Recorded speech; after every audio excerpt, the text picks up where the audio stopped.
आज हम इतिहास का परिचय अगर समझते हैं, बेसिकली इतिहास को कितने पार्ट्स में बाँटा गया है, इसके बारे में यहाँ पे चर्चा करेंगे। तो सबसे पहले हम इतिहास को 3 पार्ट्स में बाँटते हैं, प्रागैतिहासिक काल, आद्य ऐतिहासिक काल, ऐतिहासिक काल। ठीक है? अगर सबसे पहले बात करें प्रागैतिहासिक यानी सबसे पहले का काल, सबसे पुराना काल, उसका भी थोड़ा-सा नया, और फिर ऐतिहासिक काल यानी कि इतिहास तो है ही है, लेकिन ये भी पुराना ही है, ठीक? लेकिन सबसे पुराने वाले इतिहास की अगर हम बात करें, तो हम प्रागैतिहासिक काल में अगर जाते हैं, तो इसको भी 3 पार्ट्स में बाँटा गया है। एक है पुरापाषाण काल है, एक है मध्यपाषाण काल है और तीसरा है नवपाषाण काल है।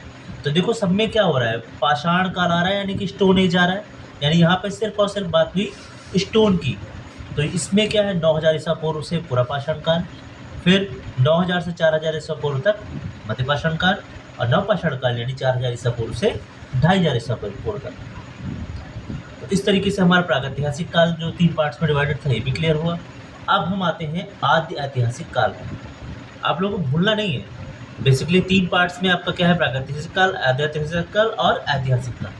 और प्रागैतिहासिक काल फिर 3 पार्ट में बँटा हुआ है।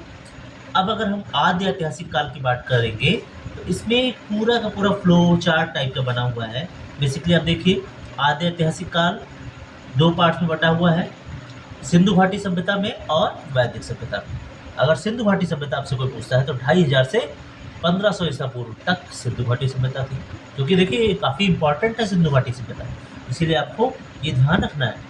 फिर हम वैदिक सभ्यता में आते हैं, तो वैदिक सभ्यता जैसा कि आप जानते हैं कि सिंधु घाटी सभ्यता के बाद की सभ्यता है, इसीलिए 1500 ईसा पूर्व से 600 ईसा पूर्व के आसपास हो गई।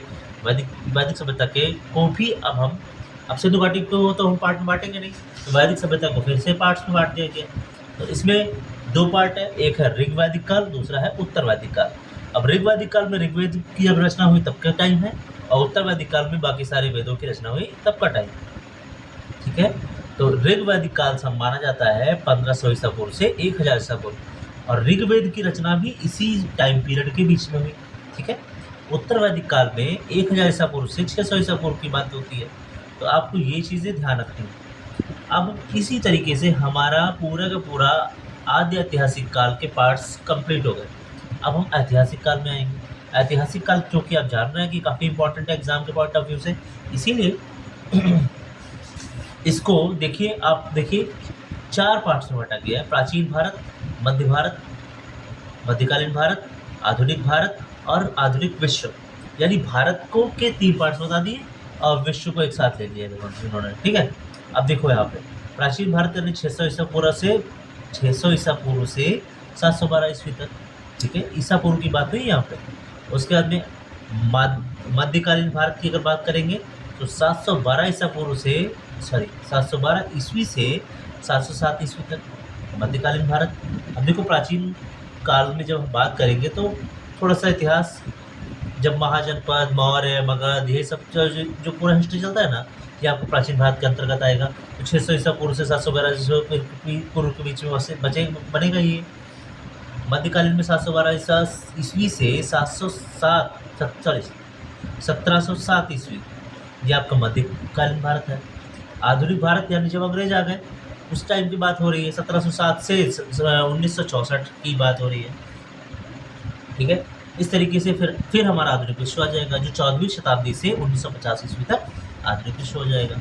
तो इस तरीके से हम लोगों ने क्या किया है, ऐतिहासिक काल को ही 4 पार्ट में बाँट दिया गया। ठीक है? अब हम अगर मोटा-मोटा बात करें प्राचीन भारत की, ठीक है? तो प्राचीन भारत में अगर हम बात करते हैं, तो महाजनपद काल, जो 6ठी शताब्दी से पूर्व से बात की पहले की घटना है। मगध साम्राज्य जो 600 ईसा पूर्व से 300 ईसा पूर्व तक की घटना है। मौर्य साम्राज्य 323 ईस्वी पूर्व से 186 ईसा पूर्व तक, एवं संगम काल भी इसी टाइम पे हुआ। ठीक है? चोल, चेर, पांडे, ये सब की भी यही घटना है, इसी टाइम पे थे। फिर मौर्योत्तर काल में आ जाएंगे हम। मौर्योत्तर काल जो है हमारा 184 ईसा पूर्व से 313 ईस्वी तक है। अब हम आगे बात करते हैं गुप्त साम्राज्य की। तो गुप्त साम्राज्य जो है हमारा 319 ईस्वी से 550 ईस्वी तक है। हर्षवर्धन काल 606 ईस्वी से 647 ईस्वी तक, हर्ष का काल। ठीक है? इस तरीके से आप लोग इस वीडियो को देखते रहिए, तो आपको ये पूरा का पूरा जो कालखंड है ना, वो एक दिमाग में बस जाएगा। क्योंकि अक्सर एग्ज़ाम में ये क्वेश्चन पूछ लिया जाता है कि भाई ये किस कालखंड का है, किस टाइम पीरियड का, तो अक्सर लोग कन्फ्यूज़ हो जाते हैं।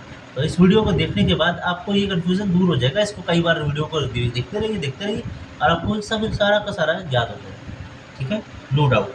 अब हम अगर मध्यकालीन भारत को हम डिवाइड करने की सोचें, तो मध्यकालीन भारत को डिवाइड करते हम लोग बेसिकली 2 पार्ट्स में बाँट रहे हैं। एक क्या है, पूर्व मध्यकालीन है और दूसरा है उत्तर मध्यकालीन है। पूर्व मध्यकालीन में क्या हो रहा है, 8वीं से 12वीं शताब्दी तक की कहानी है। 8वीं से 12वीं शताब्दी तक की कहानी है और उत्तर मध्यकालीन में 12वीं से 18वीं शताब्दी तक की कहानी है। ठीक, अब देखते हैं 8वीं से 12वीं शताब्दी में क्या-क्या हुआ। देखो, उत्तर भारत में कौन-कौन था? राजपूत थे, पाल थे, गुर्जर थे, प्रतिहार। दक्कन में क्या था? दक्कन मतलब बीच वाला पार्ट इंडिया का। चालुक्य थे, पल्लव थे, राष्ट्रकूट थे, ठीक है? और जो दक्षिण भारत है उसमें चेर, पांड्या, चोल, शाही चोल, ये सब 9वीं से 12वीं शताब्दी, शाही चोल वाले जो थे 9वीं से 12वीं शताब्दी के बीच में थे। अब हम अगर उत्तर मध्यकालीन की चर्चा करेंगे, जो कि 12वीं से 18वीं शताब्दी के बीच की घटना है, तो उत्तर भारत में कौन था? दिल्ली सल्तनत, चौहान थे, मुगल थे।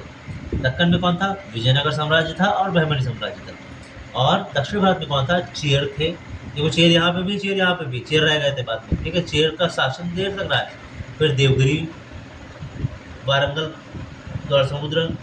अब देखो, देवगिरी चेर जो है, देवगिरी की यादव, ठीक है? तो देवगिरी की यादव यहाँ पे थे। वारंगल के जो थे, वारंगल में काकतीय थे और दौड़ समुद्र में होयसल थे।